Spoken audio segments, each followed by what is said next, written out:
शेख शरफुद्दीन सादी शिराजी फरमाते हैं कि अगर मुझे कोई ऐब देखो ना, यानी अगर मुझ में कोई तुम ऐब देखो तो वो मुझसे ही कहना, क्योंकि उस ऐब को मैंने ही बदलना है, यानी उस ऐब को मैंने ही अपने से दूर करना है, किसी और ने नहीं।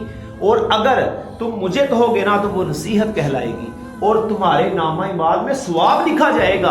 और अगर किसी और से, यानी मेरा कोई ऐब किसी और से तुम शेयर करोगे ना तो वो तुम्हारी गीबत कहलाएगी और तुम्हारे नामा इमाल में गुनाह लिखा जाएगा। इसलिए दोस्तों चाहिए कि अगर किसी में कोई ऐब है ना तो पर्सनली तन्हाई में उससे ये कहो कि यार तुम्हारे में ये ऐब है, तो यकीन करें उसकी इस्लाह भी होगी और आपको नेकियां भी मिलेंगी। लेकिन आप उसका ऐब अगर उछालते फिरोगे लोगों में, आजकल जो माशरा है, तो आप फिर बदकारी कर रहे हो, आप गीबत कर रहे हो और गुनाह कमा रहे हो। लिहाजा हमें ऐसी जो चीज़ें हमें बचना चाहिए।